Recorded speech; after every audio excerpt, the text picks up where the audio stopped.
Guys, there's a reason why precedence is so important in politics. What happened before matters because that kind of dictates the protocol for how to handle things moving forward in the future. Now, the Democrats are playing with a dangerous precedent, right? By essentially, to a certain extent, over-exaggerating and dramatizing what happened at the Capitol. They may have put themselves in a hole in which the Biden administration is going to have to live up to that anti-violence, anti-protest, anti-riot rhetoric that they spewed all day long for the last 2 to 3 weeks. And they're still going to continue to do it probably for the next 4 years against Trump supporters. I mean, why should we be surprised? It took them 4 years to get something that they've been asking for, even though we've seen them be violent for the last 6, 7, 8 months, almost on a day-to-day basis. Now, unsurprisingly, the violence from the left still continues as these anarchist groups on the West Coast just won't stop until they get their way, which is to overthrow the government. And we're going to see if Biden is going to put his money where his mouth is and actually do something about this before it's too late. But before we get into that, my name is Greg Foreman and you're watching A Black Conservative Perspective. Make sure you like, comment, and subscribe. Most importantly, share A Black Conservative Perspective, aka a leftist worst nightmare. You can also follow me on Twitter at GForemanBCP. Let's get it. All right, guys. So a day after the inauguration, some left-wing groups, I'm thinking that this is Antifa, protested and had like basically a small riot in Oregon and vandalized things in response to Joe Biden's inauguration. Now, when I first saw this, I'm like, these people are still going at it? They still want to protest in the streets?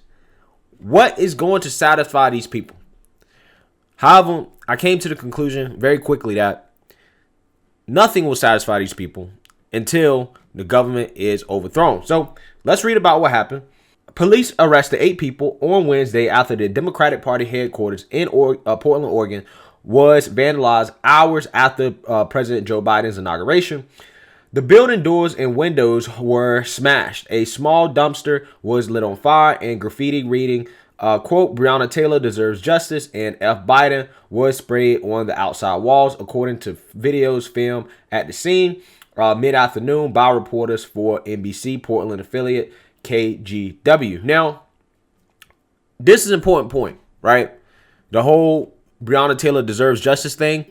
This is the Democrats playing up the idea that systemic racism is so bad that it affected somebody like Breonna Taylor and that she's a victim of this horrific racist country. That type of rhetoric, right, is what has led people to become eternally upset about what happened with Breonna Taylor, and the Democrats also pushing the conspiracy that Daniel Cameron, the attorney general, was somehow compromised and forced by the white supremacists to not charge the officers involved in that case. Okay? Pushing that type of rhetoric, right, is leading to this. Okay? And I have to say this because the Democrats keep saying, oh, well, you know, Trump's election claims are leading to right-wing violence. Okay, if I give you that, then you have to acknowledge that the claims that you're making about Breonna Taylor, saying that it's systemic racism when there's no proof that what happened to Breonna Taylor was racist, that also is causing issues and making people more extreme. So let's read more here, and then I'll show you guys some video. Portland police said some of the people, of about 150 people, carried weapons, including Molotov cocktails, knives, batons, chemical spray, and a crowbar. Yeah, these are dangerous people, guys.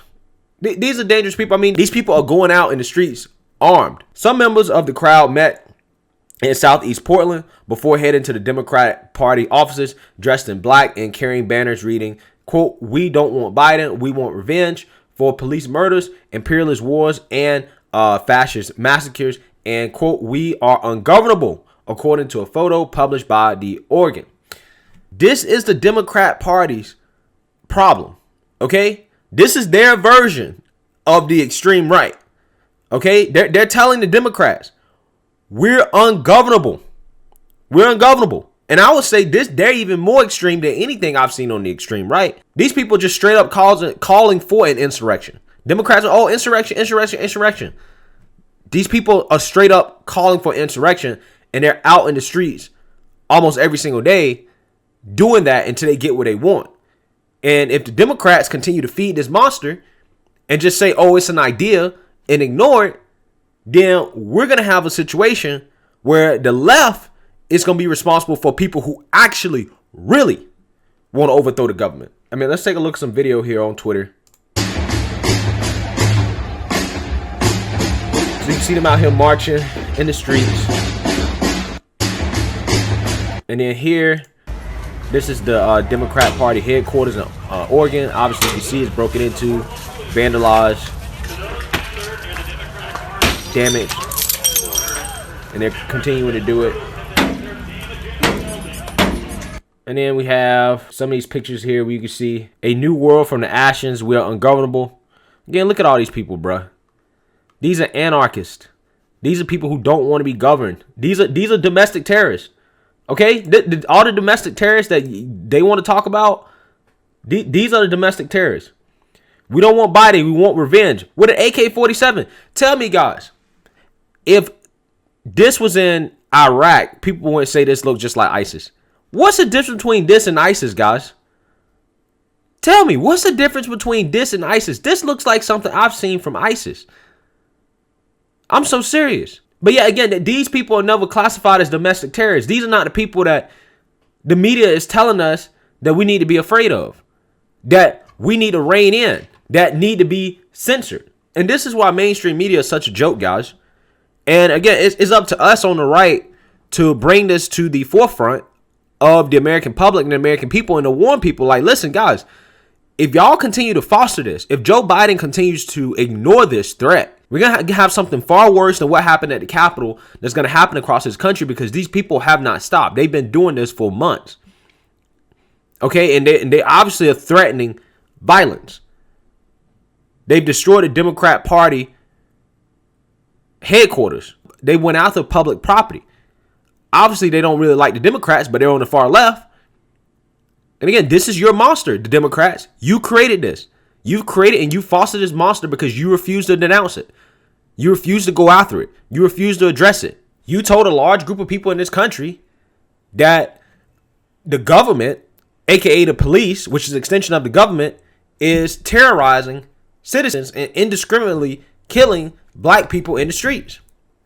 You told people that America is a eternally racist country that is run by white supremacists. You told people that America is a bad country. Okay? This is what you told people. This is how the left has radicalized their own. But see, the left loves to try to point out the right. But see, they don't want to look at their own ish and realize that that ish stinks. Because like I said, guys, it took them 4 years.